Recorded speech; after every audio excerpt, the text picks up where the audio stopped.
You know, every time you go online, there's this entire hidden world of technology working overtime. It's keeping your stuff safe and, honestly, just stopping the internet from collapsing under its own weight. So today, we're going to pull back the curtain on this invisible armor and check out the brilliant solutions that make our digital lives even possible.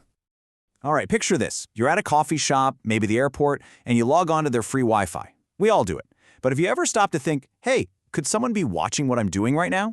It's a totally valid question, and it gets to the heart of a huge problem in our connected world. How do we stay private when we're on a very public network? That question of privacy, it's actually one of two massive challenges the modern internet is wrestling with 24/7. First, keeping our communications private and secure. And second, a problem that's almost like digital real estate. How do we possibly make enough space for all the billions of new devices coming online? We're going to tackle both of those today. So let's start with privacy. For millions of us, and for huge companies, the answer is a technology that's basically designed to build a fortress around your data, even if you're on the sketchiest network imaginable. Yep, we're talking about VPNs. So what the heck is a virtual private network, anyway? Well, at its core, it's a super clever piece of tech that creates a secure, encrypted tunnel just for your data. This tunnel gets built right over the top of the public internet, which means it effectively hides everything you're doing from prying eyes. I love this analogy. Imagine the regular internet is just a chaotic, gridlocked city street. A VPN builds you a private, armored superhighway that goes directly from your device to where you're going. Nobody can peek inside, and nobody can tamper with your traffic. But, not all VPNs are built the same. It's kind of like a toolbox. You've got different tools for different jobs. So let's pop open that toolbox and take a quick look at the main technologies you'll find inside. Okay, this table shows the main players, but let's focus on the two you'll probably run into the most. IPsec is the heavy-duty workhorse. It's often used to connect entire office networks together securely. Then you've got SSL VPNs. If you've ever connected to work from home, you've likely used one of these. They're awesome because they just work right inside your web browser. The other two, L2TP and GRE, they're a bit more specialized for specific networking puzzles. Let's zoom in on IPsec for a second, because it's really the foundation for most modern VPNs. And what's fascinating is that it has two totally different ways of operating depending on what exactly you're trying to protect. So you've got tunnel mode and transport mode. The difference is pretty huge. Tunnel mode is kind of like putting a locked box inside another locked box. It takes your entire data packet, the header, the data, everything, encrypts it, and then slaps a brand new header on the outside for the trip. Perfect for linking two entire networks. Transport mode, on the other hand, is more surgical. It leaves the original header alone but encrypts just the payload, the actual data you're sending.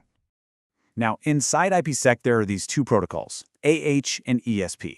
And this distinction is absolutely critical. AH, the authentication header, all it does is verify that the data wasn't messed with, but, and this is a big but, it offers zero privacy, no encryption. ESP, however, is the whole shebang. It encrypts the data for privacy and it provides authentication. Since the whole point for most of us is privacy, ESP is the one used pretty much 100% of the time. Okay, so we're using ESP. Our data is all encrypted and safe, and then bam! It hits a super common roadblock on the internet called NAT, which stands for Network Address Translation. See, NAT works by changing IP headers, and that is a massive problem for IPsec, which really needs those headers to stay exactly as they are. The solution is this really elegant bit of engineering called NAT traversal, or NAT-T. Let me walk you through this. It's so cool. Your secure ESP packet hits that NAT device, which has no idea what to do with it. So NAT-T just cleverly wraps that entire ESP packet inside a totally standard, boring UDP packet. The NAT device knows exactly how to handle UDP, so it just sends it along, no questions asked. The VPN tunnel stays alive, and your data stays secure. It's brilliant, really. And just like that, the privacy challenge is solved. But our secure data still needs an address to get where it's going. And that brings us to the internet's other giant problem. We are basically out of room. Welcome to the internet's hidden address crisis. Take a good long look at this number. It's just under 4.3 billion. And no, that's not a random figure. That is the total number of addresses available in the internet's original operating system, a thing called IPv4. That's it. That's all there ever were.